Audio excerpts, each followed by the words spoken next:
পরে দেখবা 2-3 দিন ডিম তোলা হয় না। 3টে মুরগির ডিম কটা আছে দেখবো।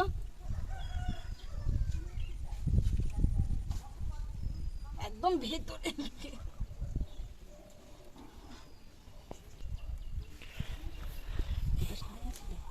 সব কাদা কাদা ঘরের মধ্যে।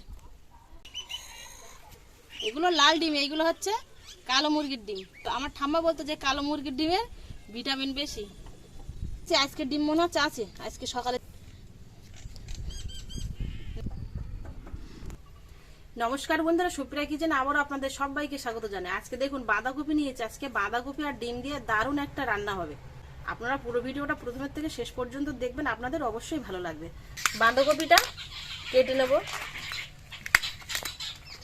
বড় পাতাগুলো ফেলে দেবো, এই পাতাগুলো এমনি খারাপ।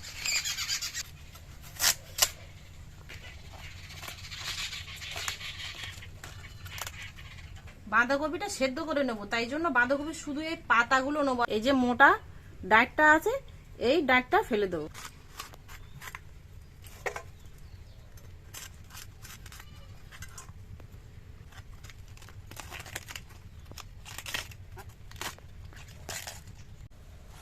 এই পাতাগুলো কেটে নিয়েছি, আর এই ডাঁটাগুলো আছে, ডাঁটাগুলো কিন্তু পরে মাছ দিয়ে ঝোল করেও খাওয়া যাবে, আবার ভাজা করেও খাওয়া যাবে বাঁধাকপির সাথে।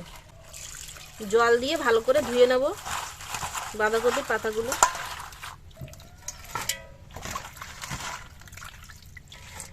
কড়াই জল দিয়ে দেবো ডিম আর বাঁধাকপিটা সেদ্ধ করার জন্য। দিয়ে দেবো লবণ। জলটা গরম হয়ে গেছে, এবার ডিমগুলো দিয়ে দেবো। ডিমগুলো আগের থেকেই আমি ধুয়ে নিয়েছিলাম, ঘরের মধ্যে কাদা ছিল। তবে আজকের ডিমও আছে, আজকে মুরগি যে ডিমগুলো পেড়েছে সে ডিমগুলোও আছে। সাজু ডিম হলে খোলা ভালো ছাড়াতে যায় না, দেখা যাক কেমন হয়। বাঁধাকপিগুলো একসাথে দিয়েই সেদ্ধ করে নেব। চাপা দিয়ে দেবো। বাঁধাকপিটা খুব ভালো মতো সেদ্ধ হয়ে গেছে, দেখুন কত সুন্দর। এই যে খুন্তি দিয়ে চাপ দিচ্ছি, গলে যাচ্ছে। সবকিছু এবার তুলে নেব।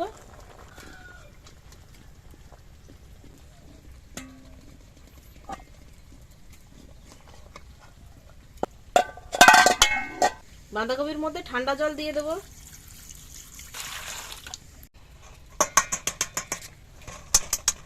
ডিমগুলো ছাড়িয়ে নেব।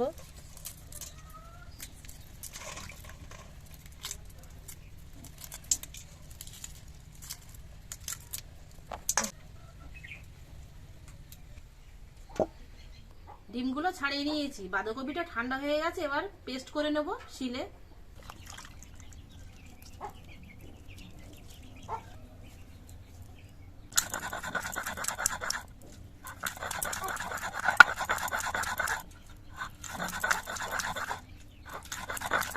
আমি শিলে পেস্ট করে নিচ্ছি, তবে আপনারা চাইলে মিক্সারে পেস্ট করে নিতে পারেন। দেখুন বাঁধাকপিটা কত সুন্দর সেদ্ধ হয়ে গেছে, একদম বাটছিতে এরকম মিহি হয়ে গেছে।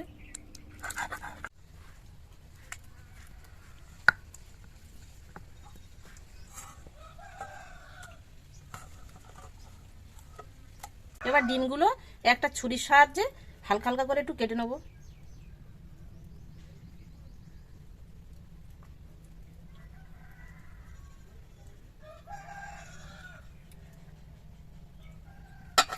বাঁধাকপি আর ডিম রান্না করবো, তার জন্য কি কি মশলা নিয়েছি আপনাদের দেখিয়ে দেবো। লবণ, হলুদ, পেঁয়াজ বাটা, ফাটানো দই, গরম মশলা বাটা, জিরে আর মরিচ একসাথে বাটা, ধনে বাটা, লঙ্কা বাটা, আর ধনে পাতা কুচি, টমেটো কুচি আর পেঁয়াজ কুচি। এই পেঁয়াজগুলো বেরেস্তা বানানোর জন্য। আদা বাটা, রসুন বাটার গোটা গরম মশলা, আর নিয়েছি ঘি আর সর্ষের তেল। কড়া গরম হয়ে গেছে, দিয়ে দেবো সর্ষের তেল। প্রথমে আগে পেঁয়াজ বেরেস্তা ভেজে নেব। দিয়ে দেবো পেঁয়াজ কুচি।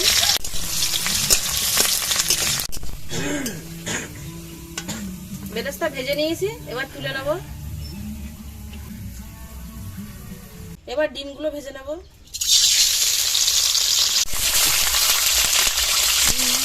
অল্প একটু লবণ দিয়ে দেবো। ডিম ভাজা হয়ে গেছে, এবার তুলে নেব। ডিমগুলো এরকম লাল মতো করে ভেজে নিয়েছি। এই তেলের মধ্যে আর একটু সর্ষের তেল দিয়ে দেবো। দিয়ে দেবো গোটা গরম মশলা। এবার দিয়ে দেবো পেঁয়াজ বাটা, দিয়ে দেবো রসুন বাটা, রসুন খানিকক্ষণ এরকম লাল মতো করে কষে নিয়েছি। এবার দিয়ে দেবো আদা বাটা। এবার দিয়ে দেবো টমেটো কুচি।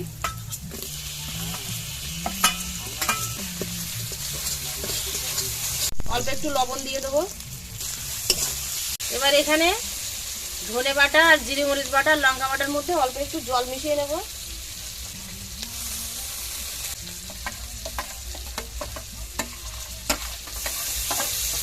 মেশানো মশলাটা দিয়ে দেবো।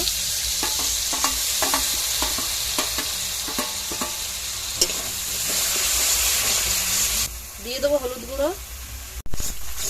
এবার দিয়ে দেবো ফাটানো দই।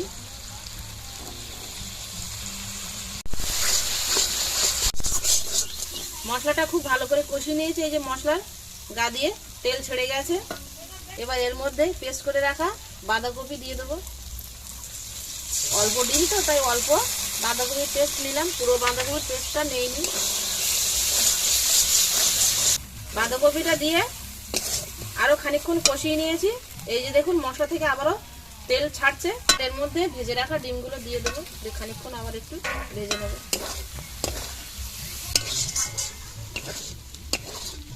এবার জল দিয়ে দেবো।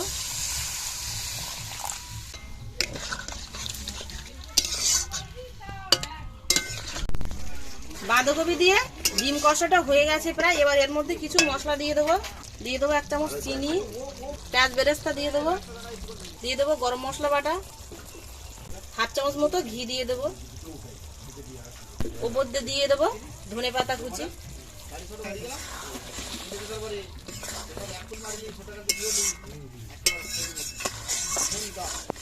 বাঁধাকপি দিয়ে ডিম কষাটা হয়ে গেছে। এবার নামিয়ে নেব।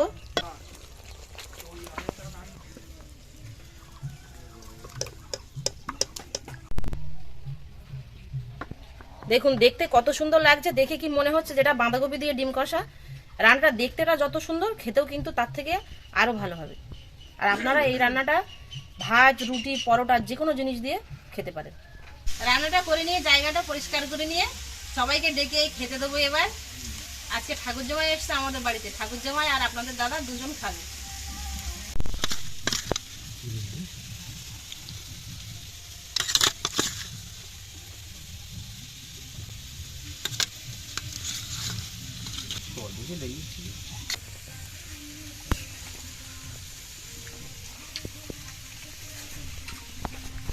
ঠিক আছে, ভালোই আছে রান্নাটা।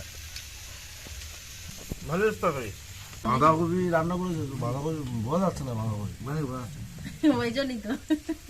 বাঁধাকপি তো সবসময় একটু ঘরোয়া ভাবে রান্না করে খাই, কিন্তু আজকে একদম অন্যরকম ভাবে বাঁধাকপিটা রান্না করে দিলাম আপনাদের দাদাদের। আমার এই বাঁধাকপি দিয়ে ডিম কষাটা কেমন হলো আপনারা কিন্তু কমেন্টে জানাতে ভুল করবেন না। আর আপনারা বাড়িতে অবশ্যই একবার হলো বানিয়ে খেয়ে দেখবেন। যদি ভালো লেগে থাকে তাহলে আর আপনাদের বন্ধুদের কাছে প্রচুর প্রচুর শেয়ার করবেন। আপনারাও তো দেখছেন, আপনাদের বন্ধুরাও দেখুক, তাদেরও যদি ভালো লাগে তাহলে তারাও বাড়িতে বানিয়ে খাবে। এতক্ষণ আমার সঙ্গে থাকার জন্য আপনাদের অনেক অনেক ধন্যবাদ। আবারও দেখা হচ্ছে আপনাদের সাথে পরে নতুন কোনো রেসিপিতে। ততক্ষণ আপনারা সবাই ভালো থাকবেন ও সুস্থ থাকবেন।